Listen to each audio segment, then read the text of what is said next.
Oh, thanks, John. All right, so what is a submodel? Let's talk about that first. I just want to make sure that everybody starts off at the right spot. A submodel is its own model, right? Even though it is part of another model, it doesn't make it any less. And xLights always treat submodels the same way as they treat actual models, the main model. So we'll talk about that a little bit more in detail, especially when we're talking about render orders and different things like that. But just keep in mind that a submodel is not a lesser model by no means.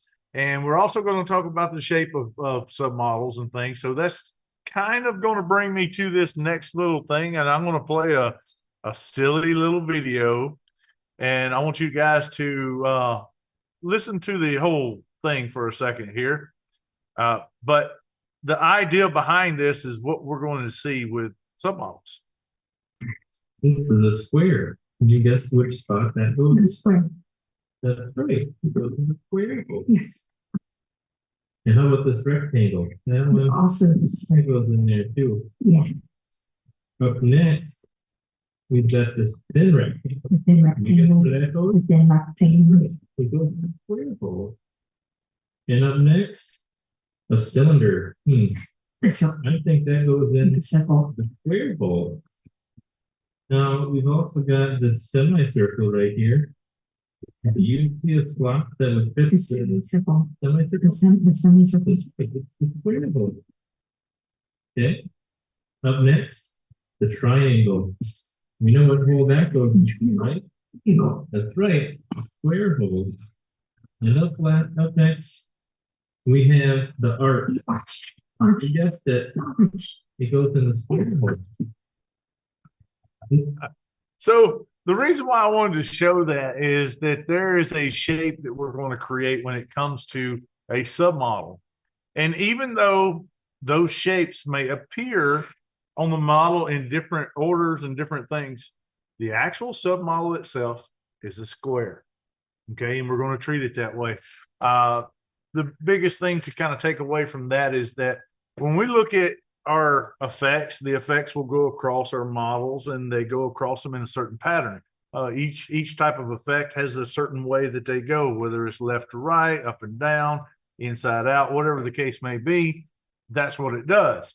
Now, when we create a submodel, what we're doing is creating a shape, and that shape is always square. Okay, it's either square, rectangle, or something of that nature, but it's not a circle, it's not a line, it's not anything. It is a square. And so when we put an effect on a square, we'll know how it's supposed to work. And it also helps us to understand how when we turn an effect, we're actually turning our submodel so that the effect goes across in a different direction. We'll talk about that in a little more depth here in just a few. Let's talk about submodels. I'm going to just click on this little small 24-inch candy cane, go to the submodels here, and we'll just take a look at what's here. So far, I have stripes, I have angled stripes, and I have stripes angled. Basically, one's backwards from the other, so that's the way it's named. And the way you would create a submodel on any prop is when you get into here, you'll click Add, and we will actually create a submodel. I'm just going to kind of play around with something here a little bit silly. But I'm going to click and drag. I like to do the click and drag across there because to me, it just makes life easier. You can also double click. As long as you can get on there, sometimes it's a little difficult to do. So clicking and dragging to me just works a lot faster. I'm going to create a zigzag pattern. Go across here, creating this pattern, and I'm going to end right here. Now, what you see in this preview is a zigzag. But if I ask you what the shape of the submodel is, the answer is a square. That's right. We're going to shape it just like this. Now, this is one line. This one line right here, okay, you got me. It's a rectangle. But either way it goes, when we put an effect on here, it's not going on to this. It's going on to this. So keep that in mind. When you put, let's say, a single strand, that's kind of the easiest one to explain because the single strand goes from left to right in most cases. unless you change something about it. It goes left to right. And here, our left to right starts at 50 and it goes to 34. So we will follow these numbers right here. And as it goes left to right and finishes over here, well, here's left to right. This is the order in which we created it. And that's going to kind of bring us into something else here. I created this in a certain order, right? This order is the way the effects are going to run across it, because these numbers are not in order. All right, they're not in order. They're not numerically in order. And whenever you create something that is numerically in order, that's fine, but the effects may not go in the order on the actual prop that you want it to go. So it's very important to grab pixels according to the direction that you want it to go. We're going to get into that more as well. Let me cancel this and bring you into another model. But what we have is we have a little smorgasbord here to choose from. So some of them has more models, submodels than others. But let's just take a look at this one here. This is the showstopper spinner, and we have a stack here of stuff. And if you kind of picture this is more like a square or a rectangle, right? But when you look at the actual preview, you've got a bunch of different shapes here. Let's look at one of them, one layer here. This one layer, it has a center and it has a circle. So what are we actually looking at here? When we put an effect on this, it's not going to go across here in the way that you're seeing it in the preview. The effects are going to go across according to this here. So I think the best thing that we can do is build a submodel real quick. And let's take a look at how it's actually going to work. So I'm going to cancel this. Yes. And we'll build a submodel. Let's build a submodel with the ornamatrix to give you an idea of how this really works. Go into the submodel dialog. And we're going to create a new one. I already have this one, but we're going to create it anyway. So I'm going to click add. And the way that I'm going to handle this is I'm going to start at the top. Okay, I'm going to grab this one. I'm going to grab this one, this one, this one. I'm just going to keep going across. Now, what you'll notice is that my numbers are actually kind of going in order. So that's just because that's the way the wiring is. So I can kind of cheat. I can go here to 370 and I can type that in and just make life a little easier. And there's your 370. Okay. So what's next? We've got our single line here. If we want to go to another row, what we're going to do is we're going to click add row. And this time, if I'm not mistaken, the numbers go backwards. So here's 307 and here is 337. We always want to start on the same side. What we're building is a square. Okay, so we're going to build a square. We want it to be the same. So here's 337 and here's 307. So 337-307. Enter. So now we have two lines. And what we have created is a little depth here. We have depth. We have two lines. When we create this, we have a left, we have a right, we have a up, and we have a down. And so keeping that in mind while you're creating these different models. The next one is going to be 274 to 304, and we would just keep going and going and going until we fill this thing out. But to kind of speed things up, I'm just going to show you the matrix here. And the matrix that I've got encompasses the outline as well, so it's already built. But let's take a look at it. This is the first line. It's on bottom. And guess where it's at here? It's also on bottom. So we're creating something that actually looks that direction. You've got 74 through 42, so you would expect 74 to be right here. The next line up is 75 through 107, and you would expect it to be here. If you have one of these backwards, you can have effects that go across it backwards because the effects don't care what this shape is, right? It only cares what this shape is. There are a few exceptions to that rule, and those are some of the things that you can do as far as like per preview effects and different things like that. But when you're creating a submodel, you kind of have a purpose for it, and you really don't want to have to do per preview unless that's just absolutely necessary. Another way to kind of get that same reaction is do a keep XY here. But for this, we're really going to stick to default, and we're going to stay there. So effects are going to go across this left to right, and that can pose a few little issues, a few little problems when you don't have even numbers going across your submodels. Okay, so things can get a little different. But let's kind of talk about how we're going to create something to account for missing pixels. Okay, we'll get into that a little bit later. But let's talk about the different submodels on this so that we can kind of see where we're going. So we have an outline, and if you'll follow this outline, 21 through 1, look, we got a little double comma here. We've got a few things. We've got some zeros to look at. We've got a few other items to look at here. But 21-1, let's see, where's that at? Here's 21, and there's 22. We're going down. We're going down. Okay. And we get to 1. Okay. So we would expect 21. This will be our starting point. It would go all the way to 1. And then we're going to go to 74 right here. Okay. This is actually a problem. I'm going to go ahead and fix this problem. You'll see what that would have done later on, but I'm going to go ahead and fix that problem as we go. So we're going to follow this line. And what happens is we get to 339, which you see right here, 339, and then we're going to go to 410. Okay. That's a big jump.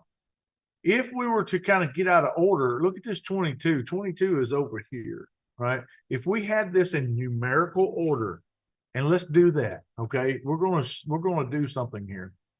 I'm going to copy this. Outline 1 is now the copy. Okay, we just did that. And I'm going to click in here, and I'm going to sort the row. And what that does is it puts everything in numerical order. We'll talk about these zeros a little bit later, but for now, let's just let them live. Now our order actually starts here, and it runs through 42, which is right here. And then the next one is 74. That's over here. So when we put an effect on this, it's going to kind of bounce all around. Let's do that, and let's see what we get. I'm going to hit OK. I'm going to save that. Go to the sequencer. And now that I have that, I've got the order matrix here. And in the sequencer, to get to your submodels, you double click. Okay, so we're going to double click, open up all our submodels, and you'll see I have outline 1 here. That's the one we just created. And we have our outline. I'm going to get the single strand effect, and I want to put it on the outline. I'm going to slow it down, and you see that it's running around. Okay, it is going around in a nice orderly fashion because that's the way we created it. And when it gets up to the top where that little hanger is, it skips a little bit, and those are the zeros. Okay, that's the zeros. We'll talk about how they place hold in a little bit, but we got it going around. So I'm going to click right in the middle of this effect. I'm going to hit my down arrow until it gets to outline 1. This is the one I sorted. Look, it's going backwards. Now it's going to start jumping around and doing some weird stuff because the numbers are not in the geometrical order. They are in numerical order, and that does not help us in this situation. Now, I said that the effect actually goes left to right, and you can do that by doing a per preview, and it's going to move left to right. Is red okay for you guys to see? I just want to make sure that red is coming through okay. Yep. Okay, good. All right, I'll close this as well and open this up a little bit. So you can see that this is going left to right. That's because we're per preview, and it doesn't matter if I'm on this one here. Per preview is going to go across this as an X and Y grid, and that effect is going to go across from left to right. That's what it does. Right here it says left to right. That's default. I can change it. I can go backwards.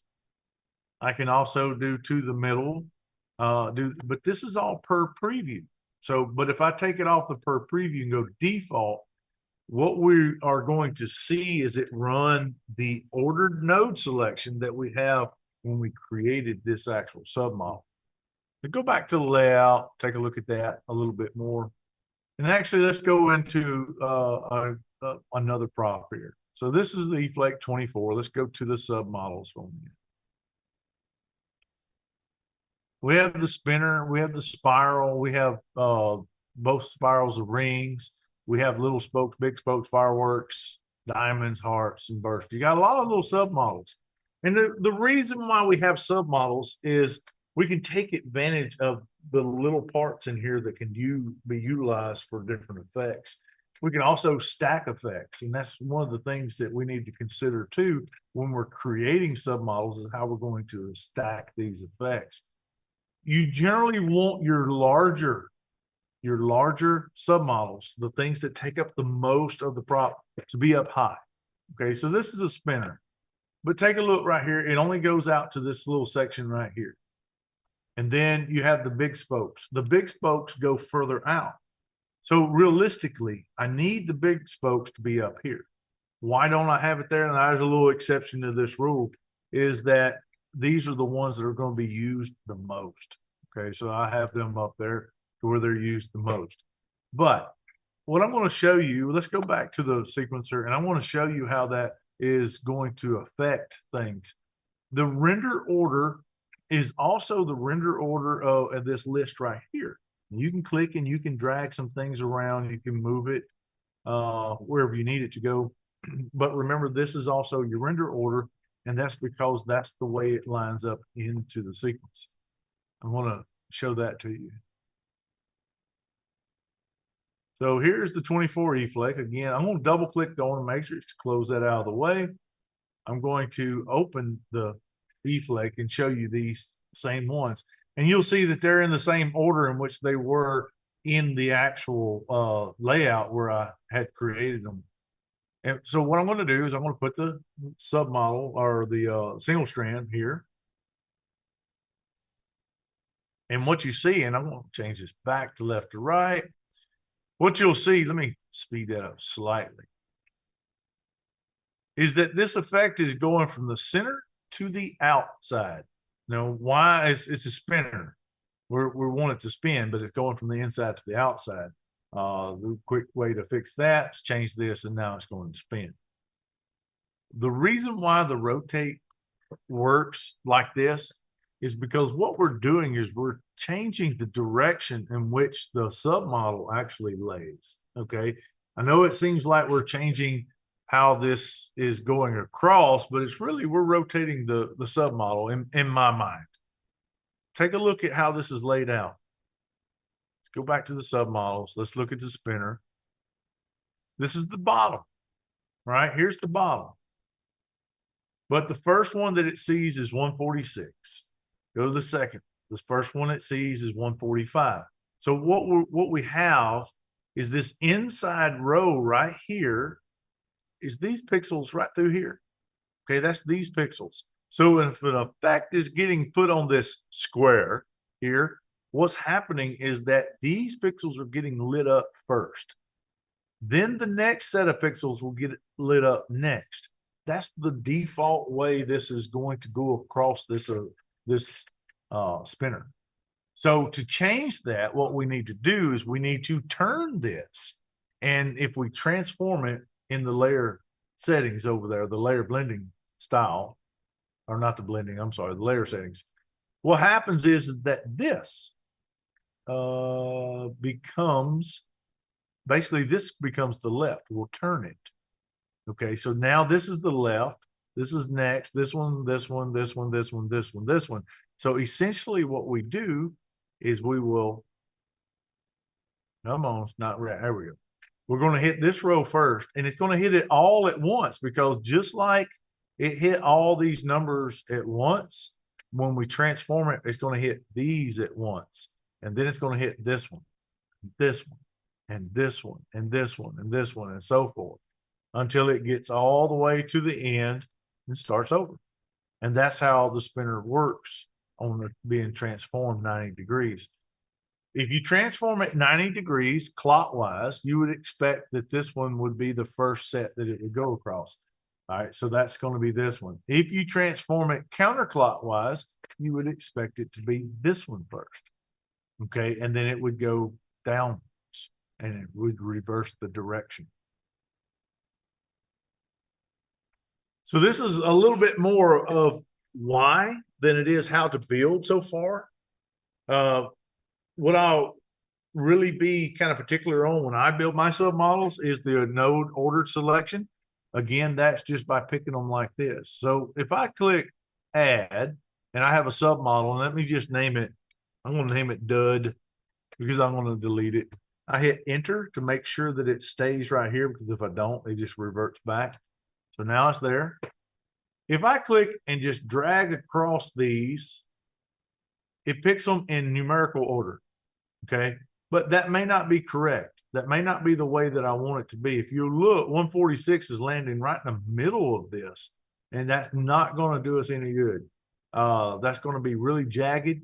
If I hit add row and I, try to get as many of these as I can in here, I've got these. Okay, I'm going to add row, and I'm going to do it again.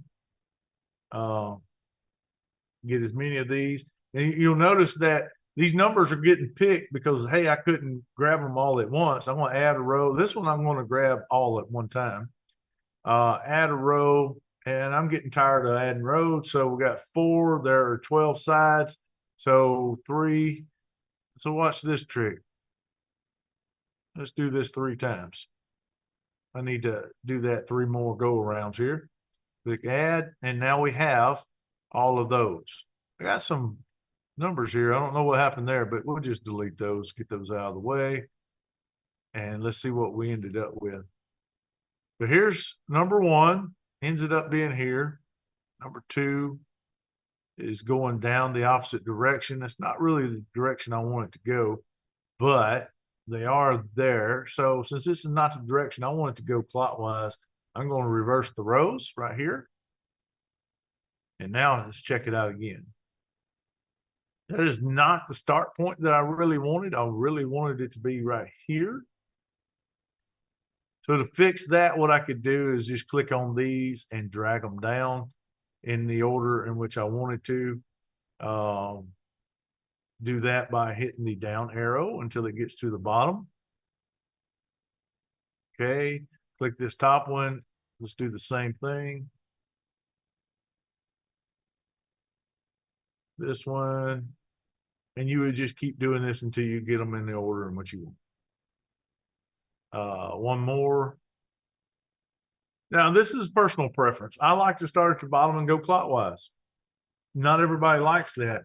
Some people like to start in the top and go clockwise. So there is some differences. And if you see some sequencing differences and how they work, and you don't like how your submodel is reacting compared to somebody else's sequencing, maybe that's the issue. Maybe it's something how they started their submodels. And you can go in and create another submodel that matches theirs, and then map over the effects to these to this submodel that you created to react. So that really brings us up into another point. Why do we create submodels outside of just being able to utilize the different shapes, right? So if you see a shape in here that you like, whether it's a diamond or a heart, so here's some hearts, here's some diamonds, they're just there. But I didn't create those because I like the idea of the diamonds on them. The reason why I created those is because some of the sequencers have some larger props that have diamonds on them, and they have hearts on them, and they have fireworks, and they have other things that are on them. So what I've done was I recreated that submodel on this prop so that now I can map over effects from a larger prop to my prop, and it will mimic those higher density props, and it will work very similarly. Now, is it going to be exactly the same? No, it's not. It is not going to be exactly the same. It's going to look different, but that doesn't mean it's going to look bad. It's going to look very good, and you're going to be able to utilize all of those effects. So that kind of helps you there, because let's just say that you have a very small front on your house and you don't have room for these really large props. Okay. And you want to stay on the small side so that you can get more and more props on there instead of spending your whole front on one or two big props. So, staying small, but that creates the problem of not being able to utilize some of these higher density prop effects. So what do? You come in, you create submodels that can mimic those. And that's what these do, and the way you build these is you have to kind of build them the same way. With the fireworks here, if you'll notice, there are 6 lines. I mean, this is a snowflake, so it has 6 sides. But if I click right here and just to follow this 146, 147, we're going to go out. A single strand effect is going to follow this pattern right here and go all the way out to 5. Here's 5. Okay, so what we do is we get to 1. Here's 1. The next one is going to be 7. There's 7. The next one is going to be 4. There's 4. The next one is going to be 9. Or, oh, wait. Here it is. 9. And then 6. Then 2. Then 8. Then 3, and then 5. So what we're doing is, since the effect is going to go left to right, and here it's going to follow this and kind of jump its way out. And that makes an effect that's similar to a firework. Okay, so we're just kind of mimic other submodels. So we've created dud. And if you remember, we were not careful at all on any of our submodels. But one thing that is good is that this model is actually in order, okay? But it's not in node order. And this is going to look crazy whenever we take a look at that on the submodels in the sequencer. So we've got dud here. Let's bring down, click right in the middle and hit my down arrow until it gets to dud. So we have it rotated. And look, this is what we expect. It's going around just like we created that square submodel, right? Even though here it's shaped like a circle, we created an effect that's going across a square, and it is materializing in the real location here. So let's change this back to none, and that's going to be the default, and this thing is going to look crazy. We don't know what this thing is doing. Hey, it made a nice triangle. That's kind of neat. It's weird, right? So let's just increase the chase size just a little bit, the number of chases, and let's get some different stuff. It's irregular, okay? It's just irregular, and it doesn't look good. However, it does work as a spinner. Okay, it does work as a spinner. And we can do that. Okay, it does work.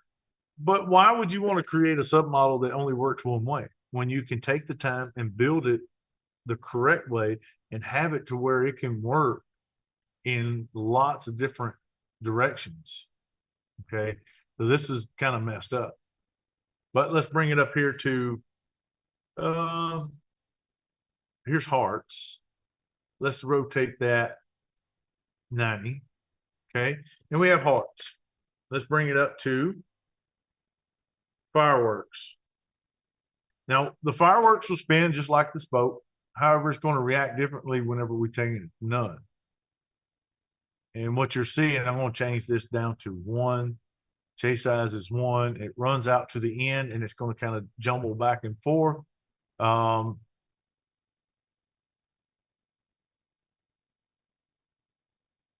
see. There we go.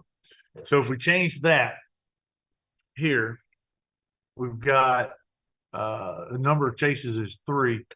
What we expect is we have 3 different chases that are running out to the end of that. Okay, so it really still reacts the same way. There's so many reasons to build submodels other than just to have a little smaller thing. Then there's purpose-driven submodels. Okay, these purpose-driven submodels. Let's say that we have good example here. This here. Okay, this is a hot cocoa cup, and it has steam, and it has marshmallows, and it has a snowflake right in the middle. So you're not going to be able to sequence every part of this individually unless you have the submodel. So let's take a look at that. So we have in this, we have a snowflake. And if you have a custom model, pretty much it's going to be an X and Y location on that custom model. So that main model, even in a sequencer, is going to be affected. If you say keep X, Y, it's going to act a lot like a regular snowflake. Okay. Now we have snowflake arms. We're going to build this snowflake arms the same way that we would any other snowflake. Even though it's embedded in a bigger prop, we can still create a smaller submodel within a submodel. And then we can create that spinner. Snowflake tips, the same thing. The rings, the same thing. But let's talk about this one. This one's actually more purpose built. This is steam lines.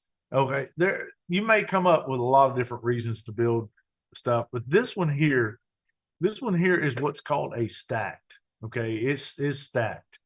We have an effect that's going to run from 167 all the way to 88. And let's see if I can find 188. Or here's 88. So this is the end right here. 167 is the beginning. And then we'll run to let's see, right here, 168. So the effect is going to go this way.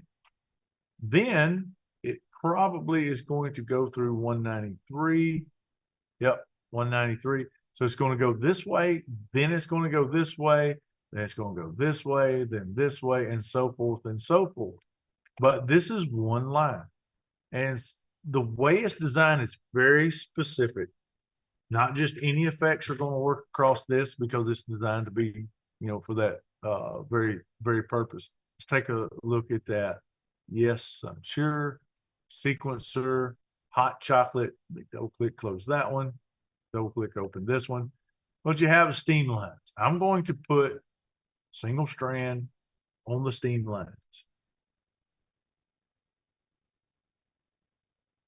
And what you're seeing is those lines are going up and making that. You don't really see the little shapes, but we're going to increase the chase size. Okay. We're increasing the chase size and we're going to increase the numbers. This brings up a good point. There are 4 double, let's call them helix. They're not really helixes, but let's just call them 4 double helixes on the top of that. Right now we have a number of chases of 2. Let's bring it up to 4. Everything is very asymmetrical here because it's just going back and forth because we have the same number of pixels, the same everything.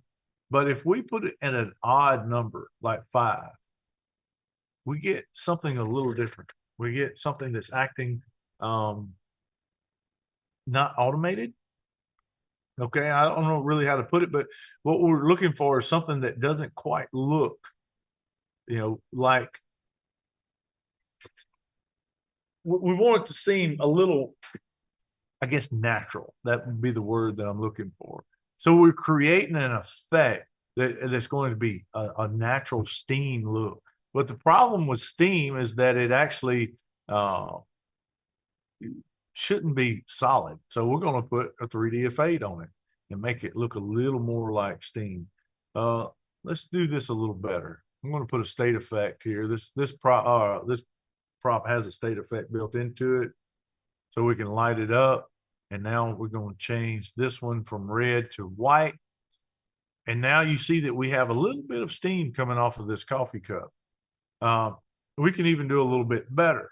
I have another submodel here that's built that it is specifically named what you do to it. Steam, face effect, state as outline. So let's do that. Face effect on here. And we're going to do this shade state as outline. That's good. And we're going to show outline, and we're going to change that. Use state as outline. There we go. And we're going to change that over to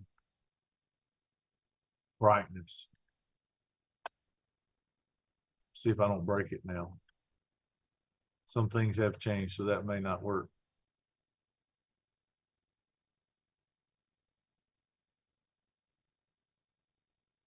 Guess that's not going to work the way I had hoped it used to.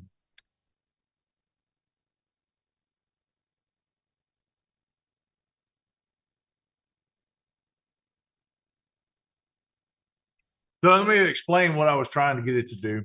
I have a state built that actually shades through the top so that it will fade out the top side of it as well.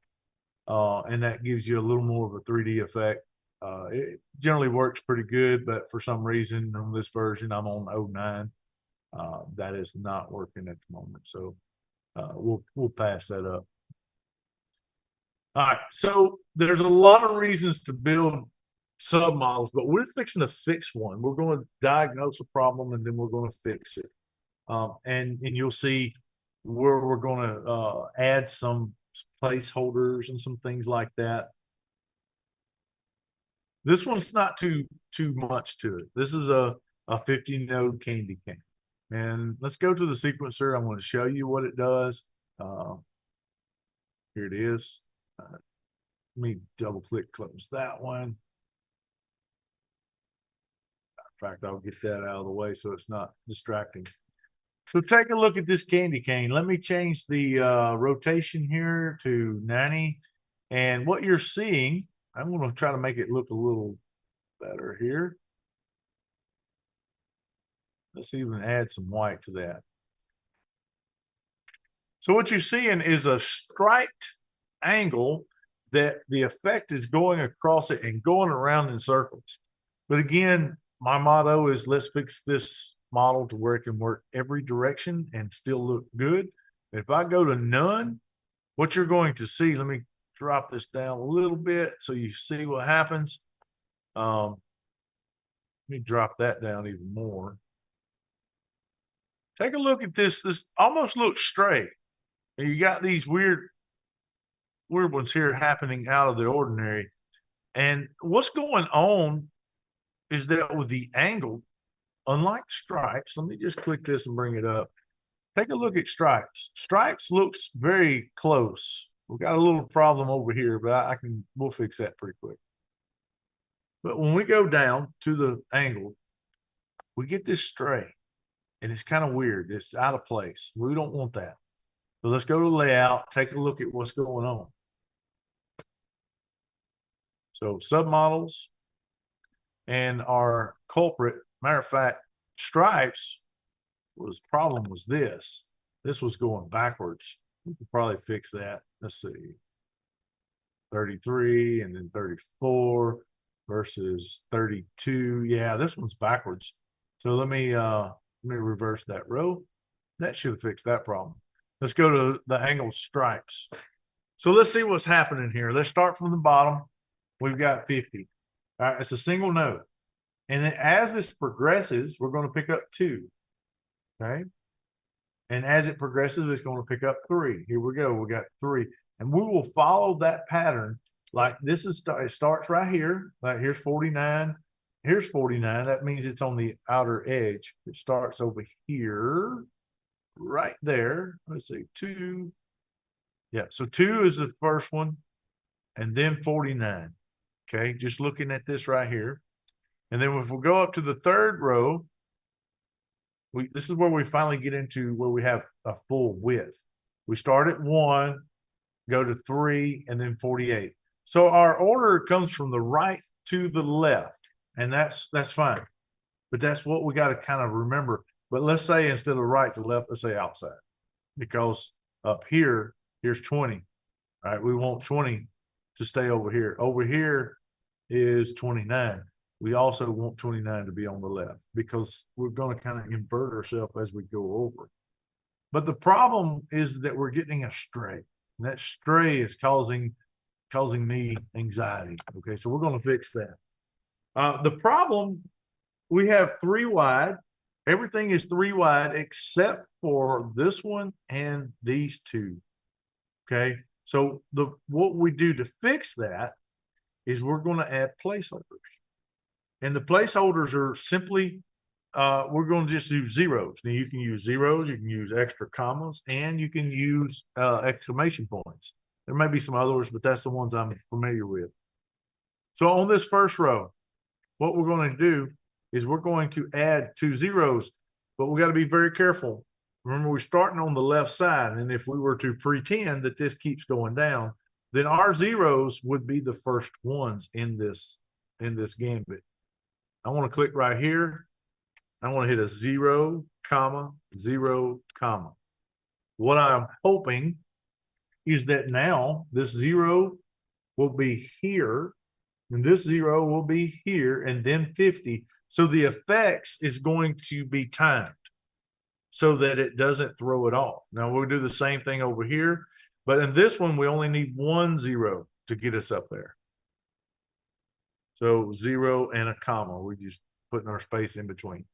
When we get to the end, right here, we have 1, 2, 3, and then we'll go to the last one, 32, 33, and we would want a 0 at the end of that. So what we're going to do is click in here, get our cursor, comma, and 0.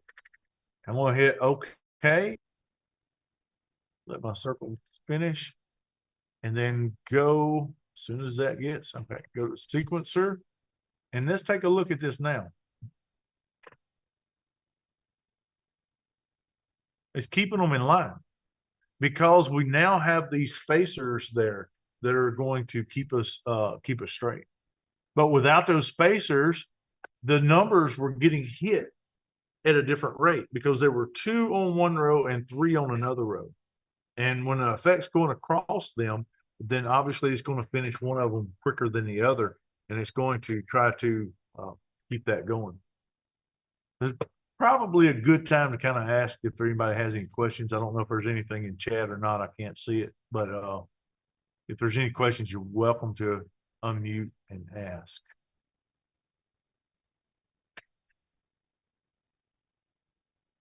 A little bit different way of handling some things. So let's take a look. Can you talk about buffer style? What does default and keep XY actually do? I have no idea how that works. Or why I would do. Yeah. So default is this. Let's take a look at a submodel here. Let's just do this one. This will be really quick and easy. So this one doesn't have any submodels. It'd be a really good idea. We can just build a submodel. You can see how it's going to work. So we have add. I'm going to call it right. And there's going to be a reason for that. You'll see that in a second. And we're going to hit enter or tab so that this stays. If you don't hit enter and you go somewhere else, a lot of times it'll disappear. So now I have something to start out with. What I'm going to do is I'm going to create, and this is going to be terrible to do. I'm going to create a submodel that mimics somebody writing this letter B. Okay, so I'm going to go here. I'm going to add a row. I'm going to get this one, add a row. I'm going to get this one, add a row, and I'm going to keep going until I get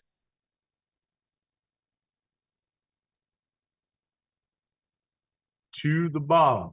Now I'm getting out of order here, but it's close enough. It really doesn't matter. It's going to work just fine. Add a row. So the first thing that I do when I write is I draw this part. Then I'm going to add a row, and we're going to skip from this bottom and start back up here. Okay. Add a row. Just got that one. This is a little subjective. This time I'm going to grab this one and this one. add a row. I'm going to get this one by itself so it kind of keeps up. Add a row and get these two. Add a row and I'm going to get these two. Let's see. Add a row, get these two, or that one. No, let's get both of them. Again, it's subjective. We'll play around with it, see if it works. I'm going to get these two. No, just so happen I grab 3. I can double click it, get rid of it, or I can hold my shift key and get rid of however many I want to, as long as they're active, right? But I want to get these two. I want to go add a row. And I want to get this one, add a row, get this one, add a row. I'm going to get these two. Let's get this one and this one, add a row, this one, add a row, this one.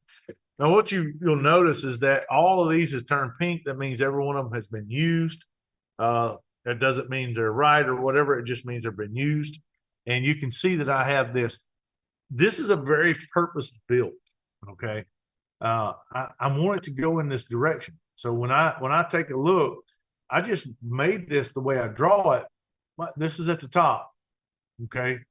That's not going to work left to right. Or if I do a regular conversion, I probably want to reverse these rows. And if I reverse the rows, it's going to flip the bottom to the top. So I'm going to go ahead and do that. So now when I click on the bottom, I'm actually starting right here and I will go down. This is default. Okay, this is default.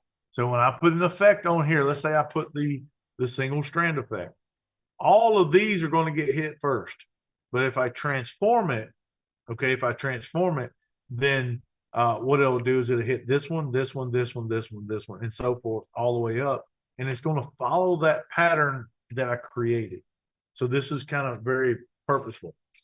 If I were to click this keep XY, what that does is, let's just pretend there's a grid pattern here, and there kind of is, but let's pretend there's a grid here.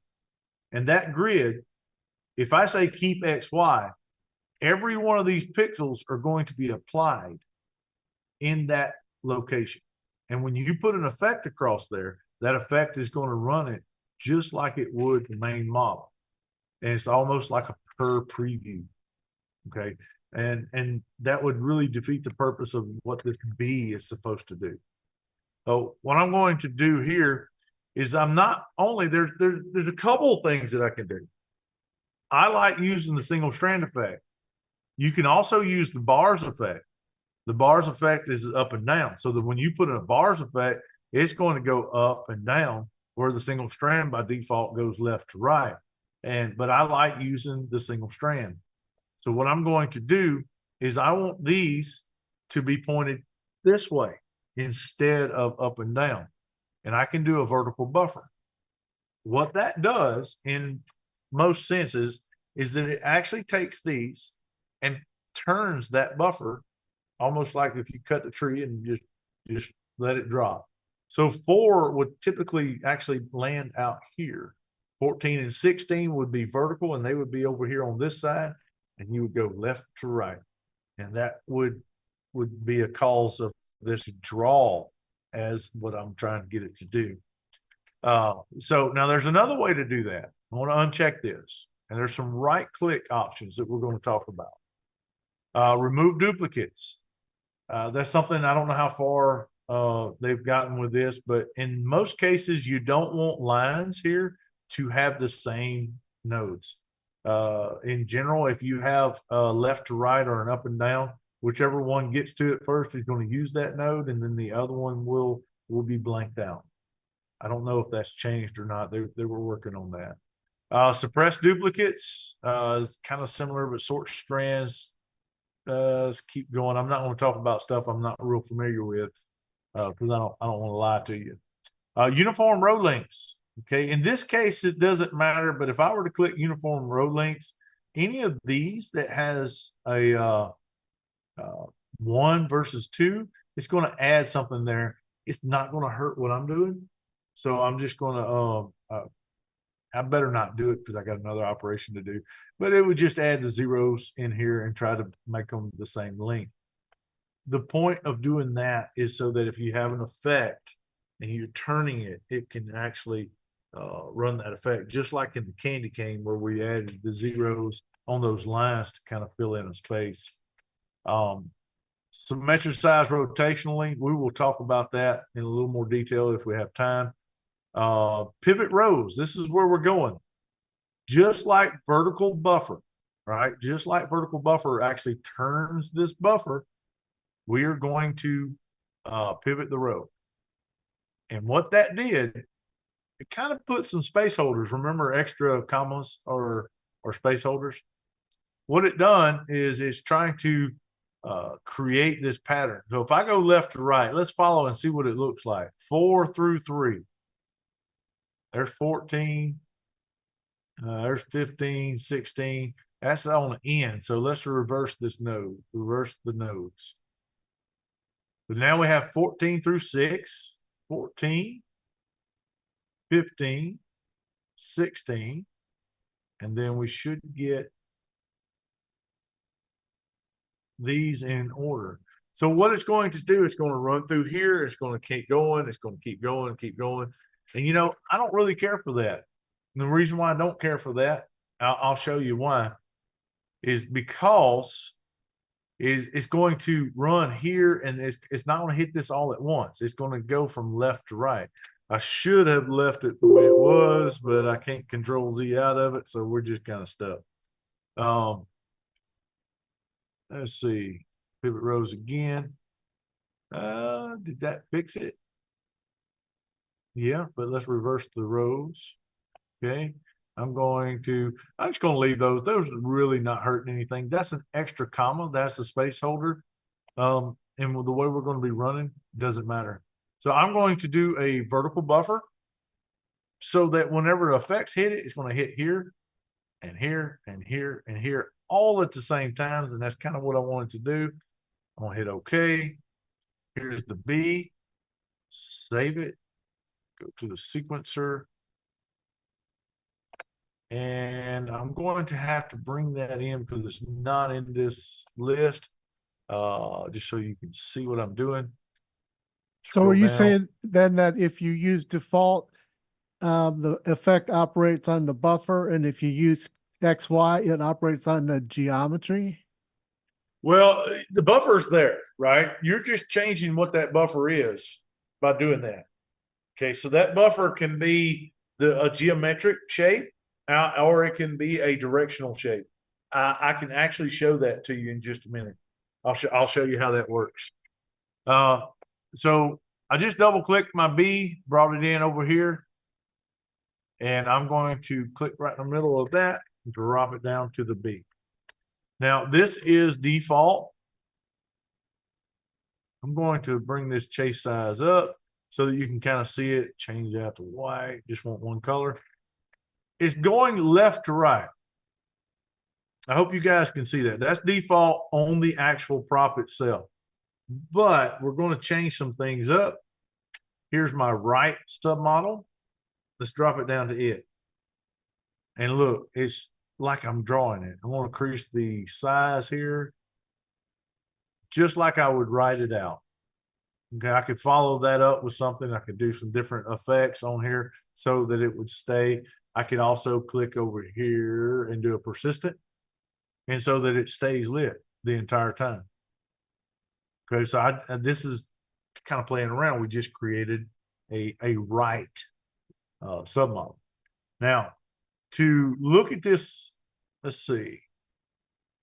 This will bring it back. No, it did. Let me go back to the layout. We'll go back to the sequencer, and it's easy enough to bring this up. So you bring up a good point here. This is the effect assist, and this to me helps me to visualize what the submodel looks like. And if you'll notice, we got 3 high and umpteen wide. I don't know how many wide, but I can tell you really quickly. Let's go back to the submodels. If I look at right, you got 24 lines. So I could just about tell you that's 24 wide. 3 wide. Why is it 3 wide? Well, did we ever use anything that's 3 wide? Yeah. 14 through 16. That's our widest point. So if we were to put this in that grid, we would have 14 through 16, and there would be a lot of blanks in there. So we're going to go back to that and take a look at it. I'm going to hit OK, save. Back to the sequencer.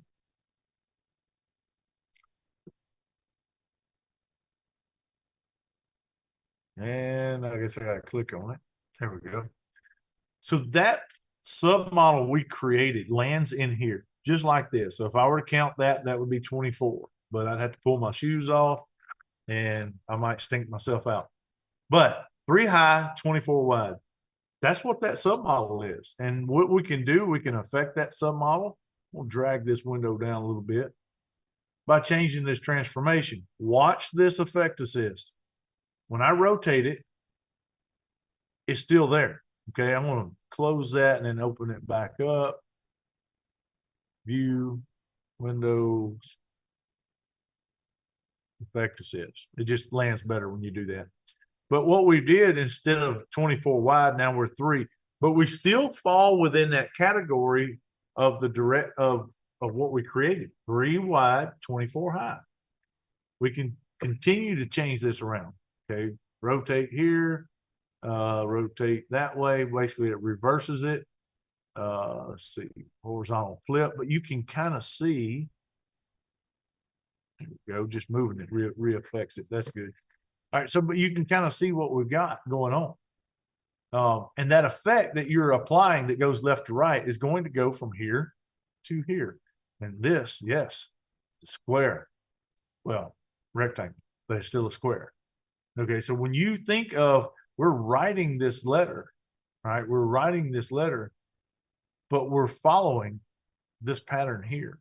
And that's what you kind of need to understand when you're creating a submodel, especially a purpose-built submodel, is that that's what you're doing. A little bit of a recap. If you take a bar effect, I'm going to put this back to default and none. You put a bar effect on here. I'm going to just drag and drop it over top of that. Bars go up. So the effect is going to go up. Let's add some colors, and you'll see it's going to, what's going on with that?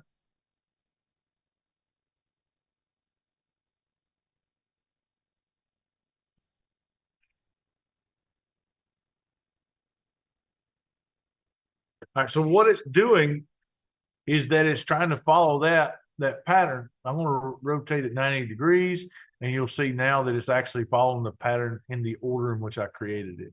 You'll notice over here on the effect assist, let's see, there we go, that it's going up, right? It's going up is this way. But when I rotated it 90 degrees, that's because we got a different buffer here, right? That's what we do. Now, I want to show you what keep XY looks like. We created a submodel that is directional, and the widest point is 3 wide. But this entire model is going to be a lot wider than that. It's going to be 1, maybe 2, 3, 4, 5, 6, 7, 8, 9, 10. I have no idea how wide it's going to be. I'm just going to guess 12 or 15, maybe even wider than that.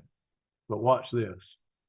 If I go from default to per preview, oh, I was way off. This is keep XY. Okay. If you were to put keep XY on this pattern in the submodel dialog, this is what the shape of the effect would go on. This here. Does that kind of answer your question about the difference between keep XY and that? So it ignores the direction that you built into your purpose-built submodel. Yep, it only puts it in. So now we could, if we were to grab this B, stick it in here and stretch it across here, and the way it lands in here, that effect, you notice these effects kind of look square, right? If I were to take this bars effect and drag it in here and stretch it across here and pause everything, where that bar lands on the pixel, and that is what color it's going to be. Okay, that's just the way it works. The same thing happens whenever I come back out and go to default, right? I grab this effect and I put it in here and I squeeze it down and put it in here, where that bar, this is going up. So we'll probably, let's say I've got red, green, and blue. Okay. Red would be the first one, green would be the second one, and blue would be the third one if I were to pause it that way. And that's the way it would land. But this right here kind of gives you an idea of what the actual buffer is looking like. And if you rotate it, let's say that I change the render style here. I want to go to single line. What would you expect that to do? Become a single line, right? That's a single line. Now the effect is going across this right here, but it's still in order in which I created that submodel. And that's why it kind of still has a little bit of a pattern to it. But let's just change this. I want to go up to the main model. We're still on single line, but what pattern is it following? It's actually following the wiring diagram now because it's on the main model and not my creation of a submodel. You can kind of picture the your submodel as a wiring diagram for your submodel, if that helps at all. But I'm going to change this back to default. And now we're going to go, we're rotated. I'm going to change that back to none so it stay up. And as you could see, take a look at this right here. Okay. This is a grid pattern that is on the main model. If I were to take this down to here, let's put it back to for preview. This grid pattern is actually a lot smaller than that other grid pattern. So I'm going to change it back up here. Put it at default.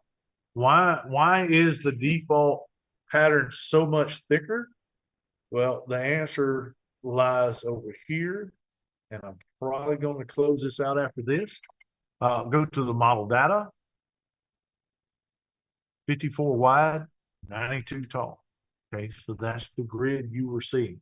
But when you per preview, xLights is going to put a smaller grid over it, and that's what you'll end up with. But same thing happens with your submodels. When you create a submodel instead of that 5294, you're creating a smaller one. There's no spaces in between. But when you do keep XY or per preview, it's going to apply the spaces in between the nodes.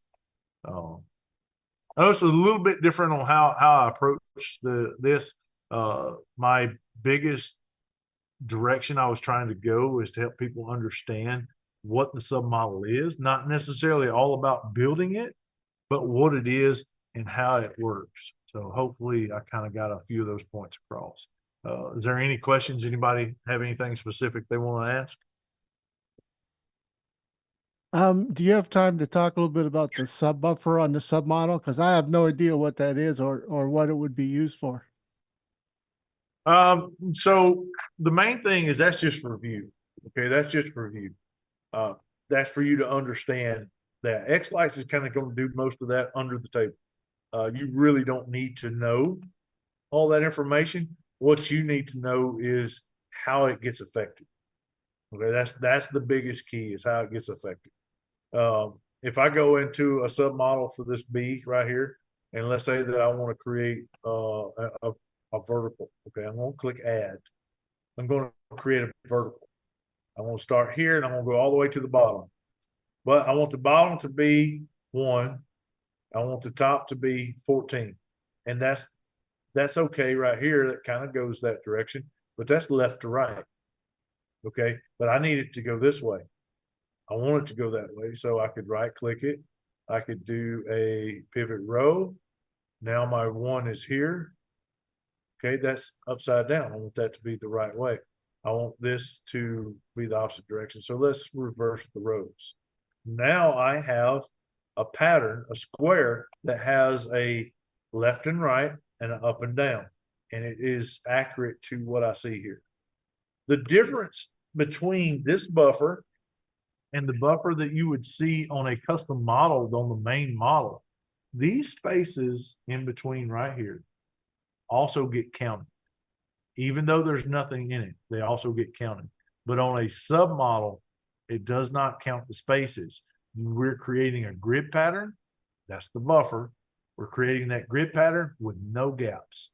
So effects will look a little different on the submodel even if you built the submodel exactly like the main model, it's going to look a little different unless you do this and do keep XY. When you do keep XY, it's going to put those gaps in there and kind of fill it back in as well. So this is kind of like a buffer.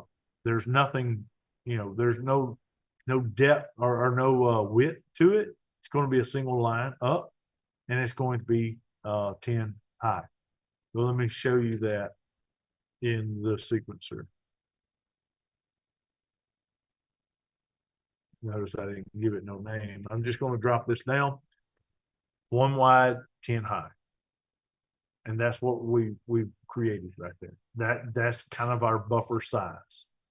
If I were to change that to per preview, what you're going to notice, since they're aligned to each other, this may not get much wider. It may get a little wider if they're out of line by a little bit, but there's going to be a lot of holes in between. So I'm going to do a per preview. And you notice that it's taking the grid size of the actual prop and applying it here. So we've got a lot of gaps now that we're filling in. Does it change that at all? Does it change how it looks? Not on some effects. Some effects it might, like the fire effect. Take a look at that. So you see how the fire effect has to have some height to work. The bottom pixel is always yellow, but the rest of them flicker, and depending on the height that you've got, that's where that is. So this is the default, right? There's no gaps in between these pixels in the effect that's getting put on there. If I put it on per preview, you're going to see a change in how that fire effect looks. Why is that? And that's because it has so many gaps.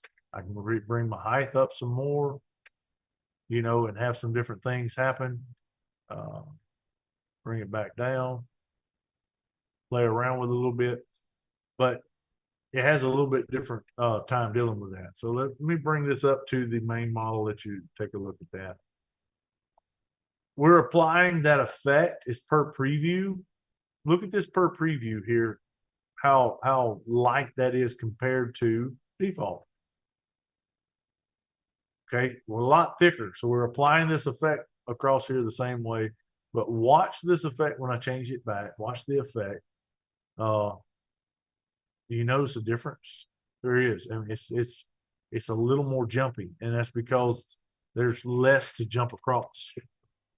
Anyway, I hope that answers a little bit about your buffer, your submodel buffer. But remember, don't create anything. Don't think of it differently. I hate to even call it a sub buffer because it's still a model on its own. Anyway, any other questions?